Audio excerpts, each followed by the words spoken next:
الحمد لله نحمده ونستعينه ونستغفره ونؤمن به ونتوكل عليه ونعوذ بالله من شرور أنفسنا ومن سيئات أعمالنا من يهده الله فلا مضل له ومن يضلله فلا هادي له وأشهد أن لا إله إلا الله وحده لا شريك له وأشهد أن سيدنا ونبينا ومولانا محمدا عبده ورسوله صلى الله تعالى عليه وعلى آله وأصحابه وبارك وسلم تسليما كثيرا كثيرا أما بعد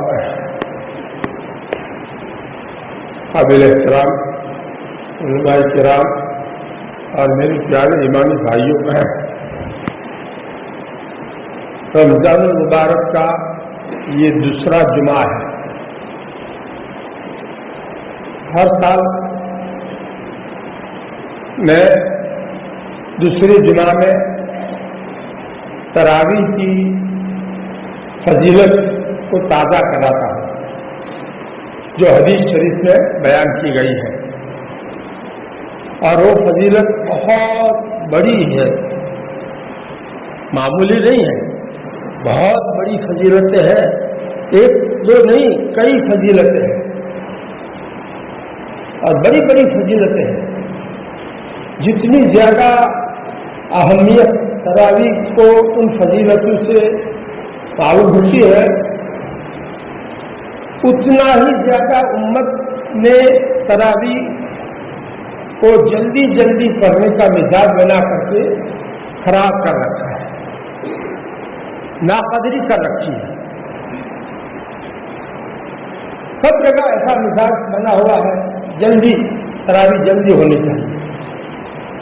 امام صاحب کو بھی جو ذمہ دار ہوتے ہیں وہ بھی کہتے ہیں، دوسرے لوگ بھی کہتے ہیں فلانی مسجد میں اتنی جلدی ہوتی ہے، تمہارے آئے 5 منٹ زیادہ ہوتے ہیں، اس طرح کی باتیں کر کے ان کو بھی جلدی کرنے پر مجبور کرتے ہیں۔ تو یہ طریقہ بہت ہی زیادہ قابل افسوس ہے اور بہت ہی زیادہ تراویح کی ناقدری کی بات ہے۔ ارے تراویح تو خصوصی تحفہ ہے رمضان المبارک کا۔ اللہ رب العزت کی طرف سے اس امت کو جو رمضان المبارک میں تراویح کا تحفہ جو ملا ہے وہ کسی 11 مہینے میں نہیں ملا ہے، اس لیے اس کی بہت قدر کرنی چاہیے۔ اطمینان سے تراویح پڑھنے کا مزاج ہر ایک مسلمان کو بنانا چاہیے۔ جلدی پڑھنے کو برا سمجھنا چاہیے، جلدی پڑھنے کے بارے میں جو ہے ہر ایک کا ذہن یہ ہو اس کو اچھا نہیں کرتے، جلدی پڑھتے تھے جلدی کرتے ہیں، کوئی ان کے پیچھے نمازیں پڑیں گے، دوسری مسجد میں جائیں گے جہاں تراویح اطمینان سے ہوتی ہے، ایسا مزاج ہونا چاہیے۔ ہماری اس خانقاہ میں ہمارا ایک پوتا ہر سال آتا ہے، تراویح پڑھا کسی نہ کسی مسجد میں تراویح پڑھاتا ہے۔ تو اس سال اس نے مجھے کہا کہ دادا تراویح تو میں کسی مسجد میں اس سال نہیں پڑھاؤں گا، اپنے الگ سے یہاں مہمان خانے میں پڑھاؤں گا، اور اس کی وجہ یہ بتائی کہ مسجد میں تراویح پڑھانے کے لیے جلد بازی کرواتے ہیں، جلدی کرو یہ مزاج ہے لوگوں کا، تو یہ مجھے پسند نہیں ہے، مجھے بہت پسند آئی اس کی بات۔ یہ ایمان مومن کا یہ مزاج ہونا چاہیے، ہر مومن کو یہ ہونا چاہیے کہ اللہ کا یہ تحفہ، اللہ کے سامنے سجدہ ریز ہونا، 20 رکعت میں 40 سجدے اللہ کے سامنے کرنا، کتنی بڑی ہمارے لیے سعادت کی بات ہے۔ اس کو ہم بگاڑ دیں گے جلدی کر کے۔ ہم نے ایک کتاب لکھی ہے بہت شروع میں، بہت پہلے، اس کتاب کا نام تھا اس کتاب کو پڑھ کر اپنی تراویح کو درست کیجیے، یہ اس کا نام رکھا ہے۔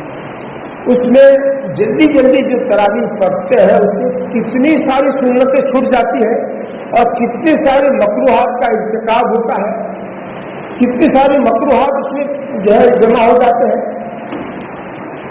यानी 100-200 नहीं, बहुत ज्यादा 40 रकातों में मिला करते। ये तुमको ताज्जुब होगा, उस किताब को पढ़ो तो पता चले। फतावा रहीमिया में से हमने उसको आसान करके नकल किया है। उस किताब को जो है बुजुर्गों ने बहुत पसंद किया, अल्लाह ताला ने इसको ऐसी कबूलियत दी कि दूसरे मुल्कों में भी पहुंची। बहरहाल तरावी तो इत्मीनान से पढ़ने की नमाज है, जल्दी जल्दी पढ़ना बहुत ही ज्यादा अल्लाह रब्बुल इज्जत की इस तोहफे की नाकदरी है। उसमें कुरान पाक जो जल्दी जल्दी पढ़ा जाएगा तो उसमें तजवीज के मुताबिक नहीं होगा, कुछ हरूफ कट जाएंगे, अल्लाह के कलाम की नाकदरी भी होगी।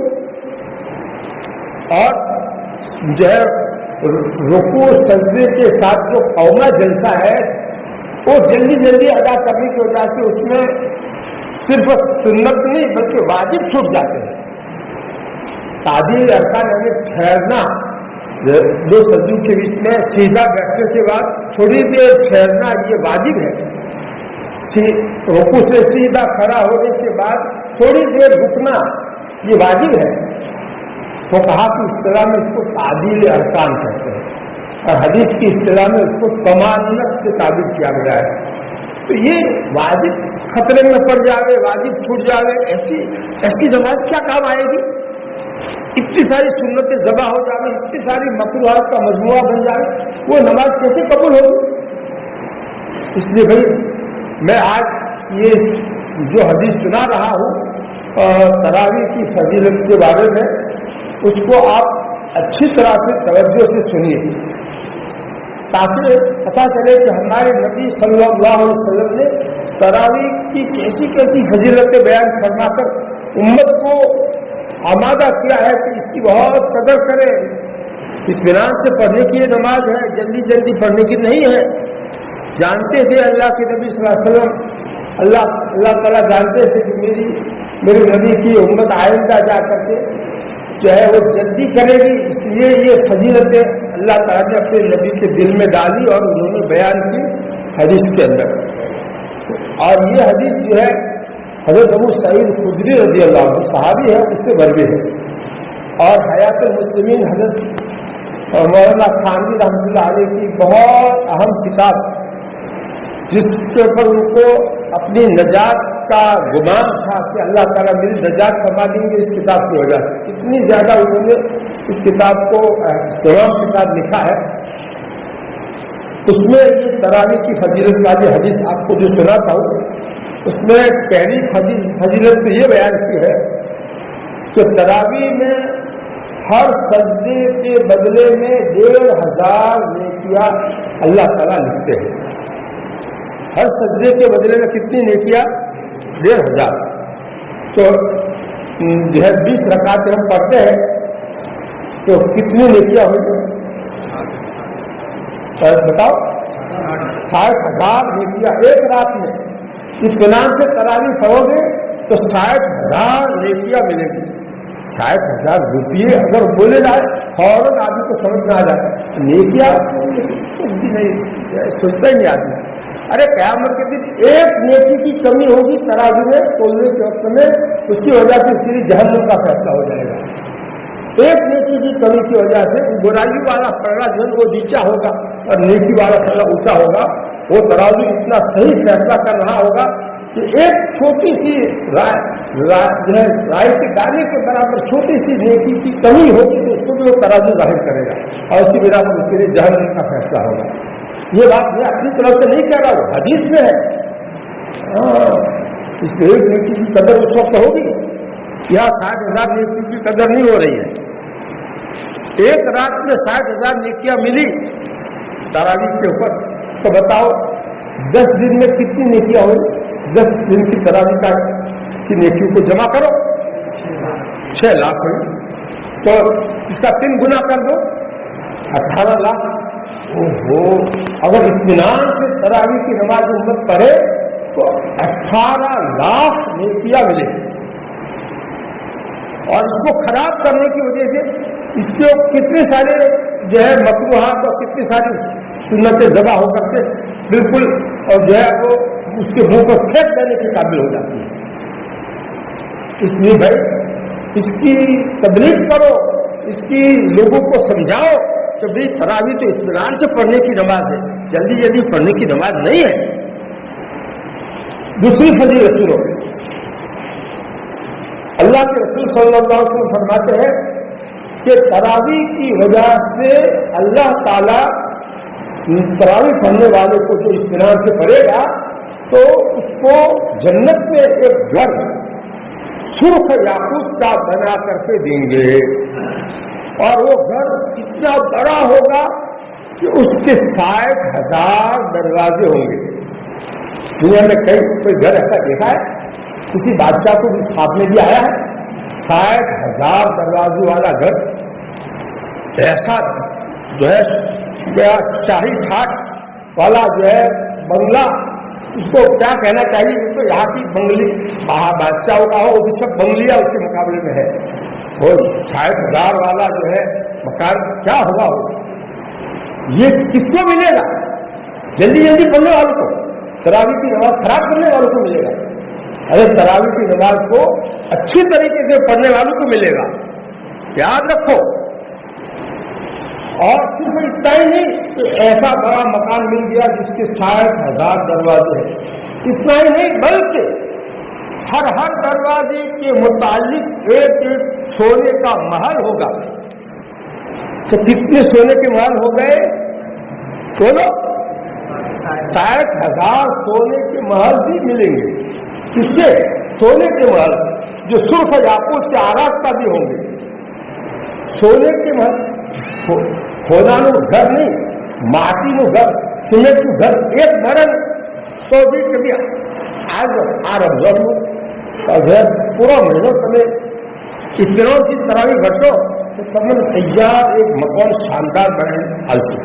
જો કોઈ માલદાર લોકો હેસિયતવાળો થઈ જાય તો પછી એ મસ્જિદવાળા બધા માણસો જલ્દી ઉઠો, જલ્દી ના કરો, ઇત્મીનાનથી બનાવો।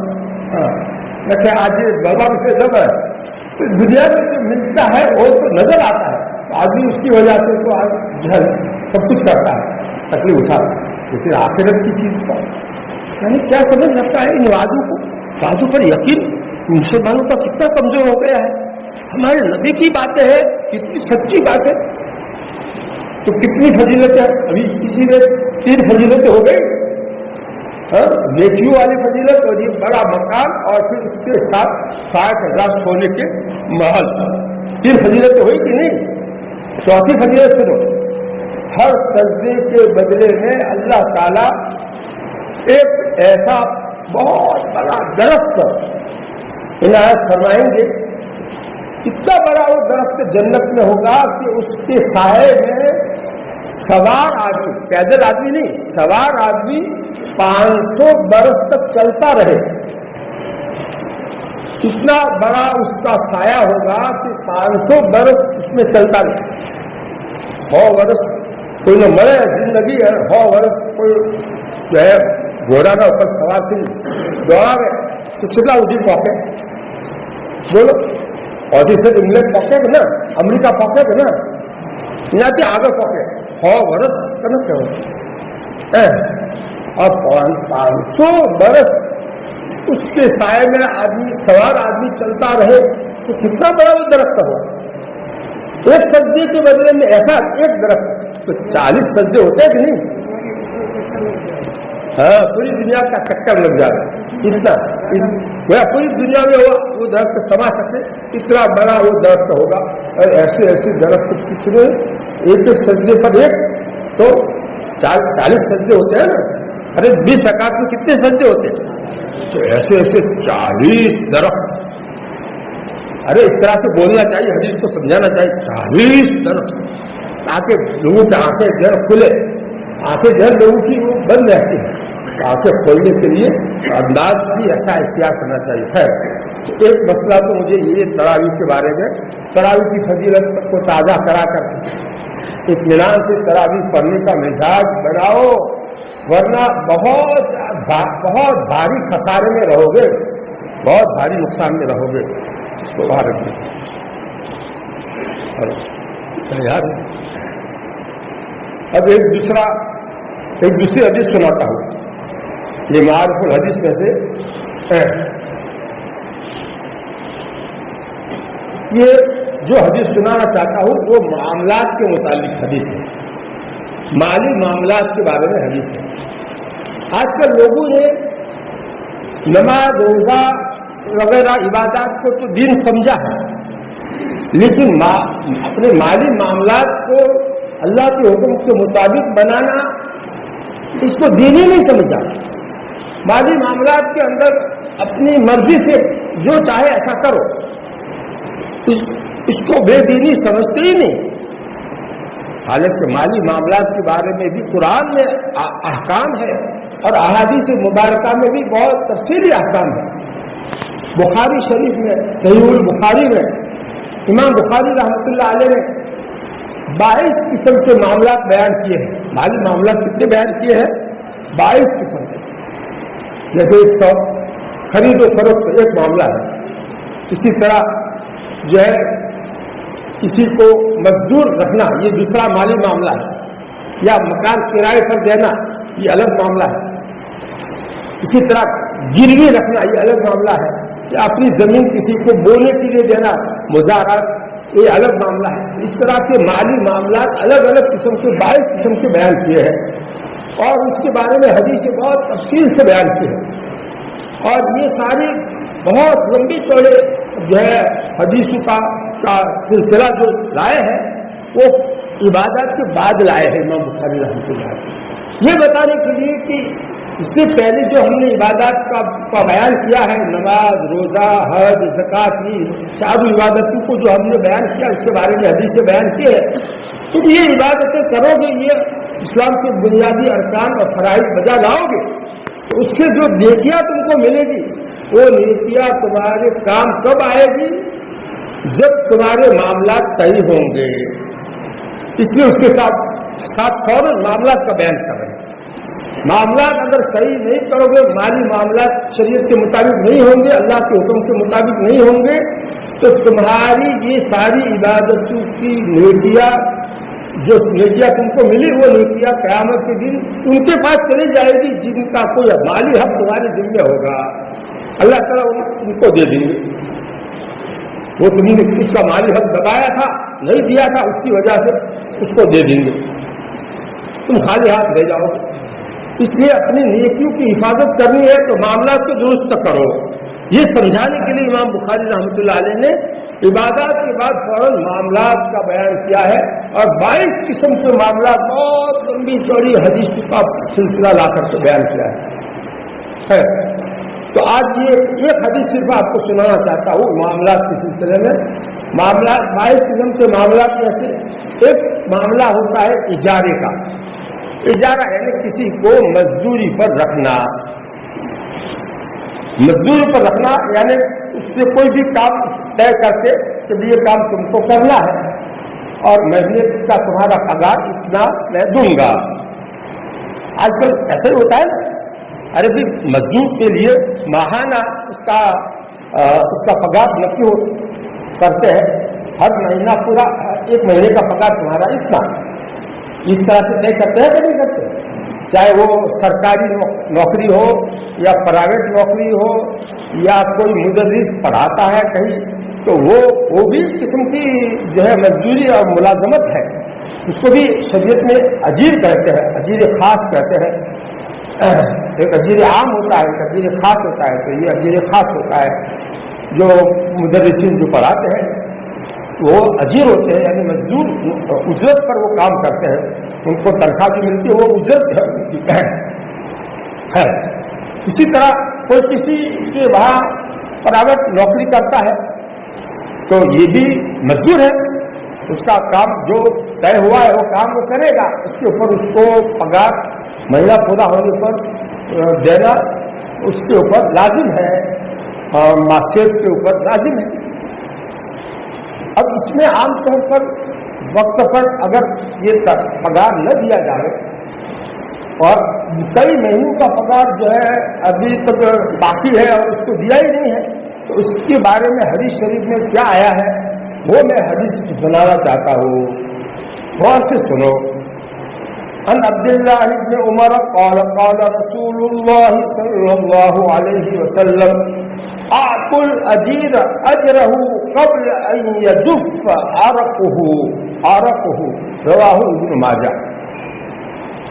یہ حدیث کی جو 6 بڑی کتابیں پڑھائی جاتی ہے ان میں سے ایک کتاب، بہت بڑی کتاب ہے حدیث کی، اس کے حوالے سے یہ حدیث اللہ کے رسول صلی اللہ علیہ وسلم کی یہاں نقل کی ہے۔ اس حدیث کا ترجمہ یہ ہے کہ اللہ کے رسول صلی اللہ علیہ وسلم نے فرمایا کہ مزدور کا پسینہ خشک ہونے سے پہلے اس کی مزدوری ادا کر دیا کرو۔ مزدور جو ہماری مزدوری کرے تو اس سے پسینہ اس کو نکلتا ہے، اس کا پسینہ خشک ہونے سے پہلے اس کو اس کی مزدوری دے دیا کرو۔ یہ کون کہہ رہے ہیں؟ آتو امر کا صیغہ ہے، یہ کون کہہ رہے ہیں؟ اللہ کے رسول صلی اللہ علیہ وسلم اللہ کا پیغام سنا رہے ہیں، اپنی طرف سے وہ نہیں کہہ رہے، اللہ کا پیغام سنا رہے۔ قال رسول اللہ کا یہ مطلب ہے اللہ کے پیغام پر، اللہ کے پیغام لانے والے نے یہ فرمایا ہے، اللہ کا پیغام یہ سنایا ہے۔ اب بتاؤ اللہ کے پیغام کے اوپر ہم سب مسلمانوں کو عمل کرنا چاہیے کہ نہیں؟ اللہ کے رسول صلی اللہ علیہ وسلم نے تو اللہ کا پیغام ہم تک پہنچا دیا، لیکن اس پر ہم عمل کرنا ہماری ذمہ داری ہے۔ اگر عمل نہیں کریں گے تو ہم اس کے مخالف، اس کے خلاف کرنے کی وجہ سے ہم پکڑے جائیں گے، قیامت میں ہماری پکڑ ہوگی۔ تم نے ہمارے اس پیغام پر عمل کیوں نہیں کیا تھا؟ تم نے کیوں مزدوری روکے رکھی تھی؟ کئی مہینوں کی مزدوری روکے رکھتے ہیں لوگ۔ یہاں ایک ایسا سنا ہے، ایک عام ماحول ہے، کوئی کسی بھی قسم کی مزدوری بیچارہ کرتا ہے تو اس کا پگار جو ہے، اس کا سیٹ جو ہے دیتا نہیں، کئی مہینے کا جمع ہو جاتا ہے، پھر بھی نہیں دیتا ہے۔ یہ تو کتنی خطرناک بات ہے، وہ بیچارہ کتنا پریشان ہوگا، اس کی پگار، اور 1 مہینہ پورا ہوا تو اس پر اس کی پگار کا وہ مستحق ہو گیا، اس کو دینا ضروری ہے۔ اب اس میں تاخیر کرنا گناہ ہے، اس حدیث کے خلاف ہونے کی وجہ سے گناہ ہے۔ ابھی یہ گناہ کتنا عام ہے یہاں پر، یہ عام ہے ہمارے یہاں تو میں اپنی بات کرتا ہوں ہماری مدرسے کی، کہ ہر مہینے میں آخری تاریخ جب آئے گی تو تنخواہ جو ہے بینک پہ جمع ہو جاتی ہے، اور وہاں سے پھر مدرسین لے آتے ہیں، اپنے اپنے کھاتا ہوتا ہے اس میں، تو پہلی تاریخ کو تنخواہ جو ہے لے آتے ہیں گئے مہینے سے، ہر مہینے میں ایسا ہوتا ہے۔ تو دیکھو یہ ہے اسلامی طریقہ، اسلامی طریقہ یہ ہے، اور ہر مسلمان کو چاہے کوئی اسٹیٹ ہو چاہے کوئی ہو تو اس کو چاہیے کہ اس حدیث پر عمل کرے۔ اس حدیث کے خلاف کرے گا تو آخرت میں اس کی پکڑ ہوگی، اللہ تعالیٰ پکڑ کریں گے۔ ایک حدیث اور سناتا ہوں، غور سے سنو۔ اللہ تعالیٰ فرماتے ہیں قیامت کے دن میں خود دعویٰ کروں گا اس آدمی کے خلاف جس آدمی نے کسی کو مزدور رکھا اور اس کی مزدوری کو روک دیا۔ مزدوری نے کام کر لیا، اب وہ مزدوری کا حقدار ہو گیا، لیکن اس کی مزدوری کو روک رکھا ہے۔ تو ایسے آدمی کے خلاف اللہ تعالیٰ فرماتے میں اس کے مقابلے میں دعویٰ کروں گا۔ جیسے دنیا میں حکومت بعض مرتبہ جو ہے کیس لڑتی ہے کسی معاملے میں، تو اسی طرح خود اللہ تعالیٰ اس کے بارے میں خصم بنیں گے، اس آدمی کا مقابل بنیں گے جس آدمی نے کسی مزدور کی مزدوری کو روک رکھا تھا۔ اللہ تعالیٰ اللہ تعالیٰ جس کے مقابلے میں ہو قیامت کے دن، اس کا کیا ٹھکانہ ہوگا۔ یہ بخاری شریف کے اندر روایت ہے، 3 قسم کے آدمی کے بارے میں یہ وعید ہے۔ اس میں ایک یہ آدمی بھی ہے جو کسی کو مزدور رکھے اور اس کو پھر مزدوری کا یعنی کام پورا ہو گیا، مہینہ پورا ہو گیا، پھر بھی اس کو مزدوری نہیں دیتا ہے۔ تو یہ جو ہے بہت بھاری بات ہے، بہت بھاری بات ہے، بہت بھاری بات ہے۔ اللہ تعالیٰ فصل بن جاوے، کسی کے مدے مقابل بن جاوے، कितनी भारी बात हुई ये। अल्लाह ताला हम सबको इन हदीस पर अमल करने की तौफीक अता फरमाए।